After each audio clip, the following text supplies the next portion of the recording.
The first of those two matchups in the Fiesta Bowl is Clemson versus Ohio State. OSU, technically the home team, as the number 2 seed, but obviously a neutral field. Actually don't even know where it's being played at. Tostitos? I'm not sure either. It's a good question. Yeah, it's a good question that we don't have the answer to. Anyway, Storm. A dome in America somewhere. You're so smart. How to get such a smart partner on the show. Could be not a dome. It could be... Never mind. Anyway, I just kind of want to know. Thank God it's the last show of the year. Seriously. Can you tell we're running out of gas a little bit? Need to refuel. But third time trying to ask you this, Storm. What do you expect to see in this game, and who do you expect to end up getting the win and punching their ticket to a national championship? Yeah, when you look at Clemson, obviously they really haven't played anybody yet. So this is a huge test for them going against a Ohio State defense and offense, but defense that has dominated the Big Ten for the most part, and anyone outside of FAU who put up, or FIU, I forget which, FU, whatever it is. FU too. Yeah. The 35 points they gave up to those guys in the beginning of the season.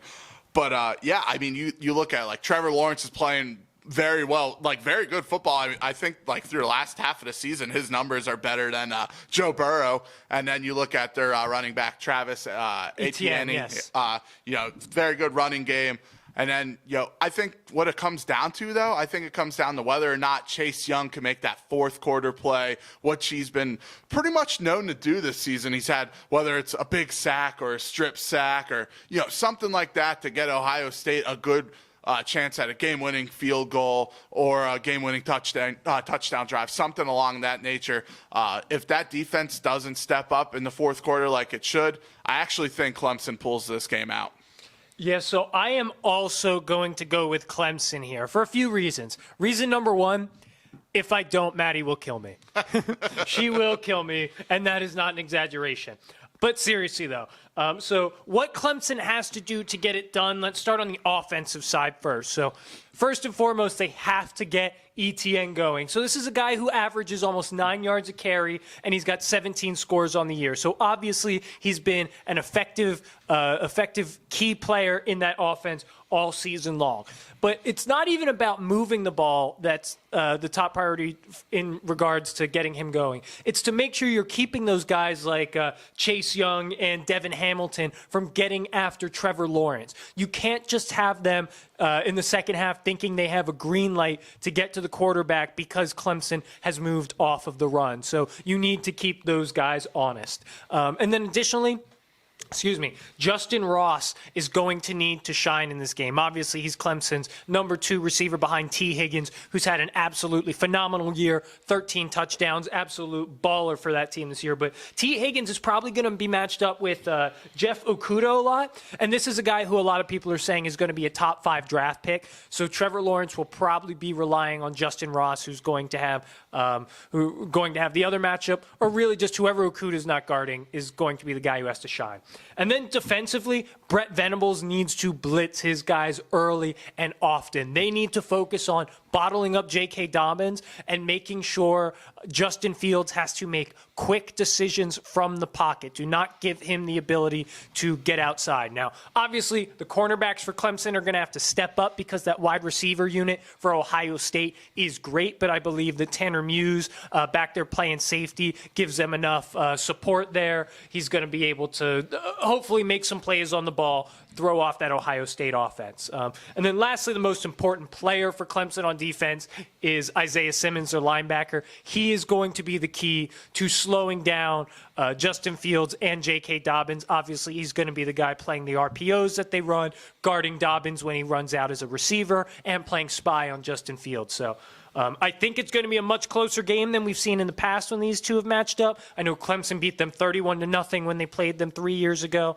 but I do think Clemson wins it. I'm just nervous because I haven't seen it this year. I know they've got the experience on both sides of the ball, which is something that Ohio State lacks. Almost everyone on Clemson's squad has been in the playoffs, whereas basically no one on Ohio State has.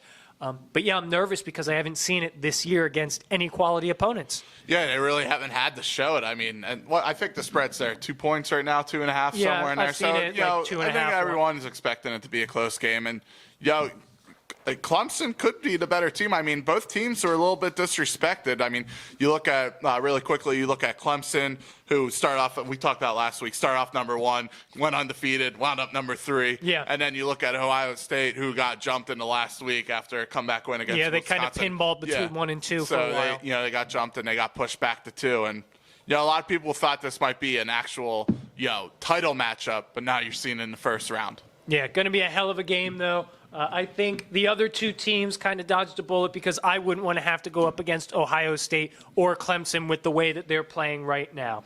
The other game, though, as I mentioned, and of course I didn't put the bowl game down here. Was it the Peach Bowl? Is it the Peach Bowl or Sugar Bowl? I want to say it's the Peach Bowl. At least it's not the Bahamas Bowl. No, it's not. It's not the Bahamas Bowl. They do not play this game in the Bahamas. Anyway, that's when the number 4 seed Oklahoma matches up against number 1 LSU and Heisman Trophy winner Joe Burrow. So kind of same thing. What do you expect to see out of this game and who wins it? I see a lot of points. The over-under set at 76 I saw right that. now. That's bonkers, man. I kind of hope it goes up a couple more points. I'll hit You that can under. hit that under. You do love your unders. Hey, that's where the money's made, man. You look at it, it's Joe Burrow's Heisman winner versus Jalen Hurts. Obviously, there's been some reports came out yesterday and today. Looks like a couple Oklahoma players are getting suspended for the game, including their best pass rusher, Perkins. Oh, really? Yeah. I didn't even see that. Yeah, failed drug test is the rumor right now. So you lose him. They lost their number 2 running back and then a receiver who hasn't contributed much. But those 2 players right there, they're big losses. So that's already, they're already a 13-point dog. You look at stuff like that, it's like that probably bumps it up to 14 and a half. I think Jason told me it went up to at some point yesterday. But, yeah, I mean, you look at it, LSU's probably going to win. They're probably going to win convincingly. And the only way Oklahoma has a chance if Jalen Hurts, who's been there before. So, to me, it's like, can Jalen Hurts maybe pass on some of his experience of being there with Alabama to some of these Oklahoma players, maybe like a CeeDee Lamb or, a couple guys on defense or even Lincoln Riley. They've also been there, but, Jalen Hurts has been there, man. He's got the title. He's won the title. He could be a quarterback that's in the national championship for 4 straight years if they find a way to win this. He doesn't know anything other than being on a winning team. Right, exactly, and that's what he does. And we'll see if he's able to, try to pass that on to some of these guys at Oklahoma. I just don't see it. There's not really much to say. LSU's by far the better team. I know the defenses aren't that good. That's why there's going to be a lot of points. But LSU, yeah. I mean, there's not much really you can put to it.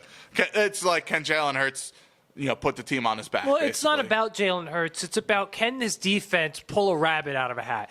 Because LSU's offense is playing on another level right now. Doesn't Joe Burrows have 300-plus yards and 3 touchdowns in the past 3 games, and man? It's going to be even tough when you lose your best pass rusher now. Absolutely, reportedly. Yeah. So they were already not as talented a team, and now they're playing shorthanded. It's going to be really, really tough. And usually against a team like LSU, you have to try and slow down the game, and that's not what Oklahoma does. And I think LSU's defense is talented enough where they're going to be able to make some plays on Jalen Hurts, who does still have some shortcomings as a quarterback.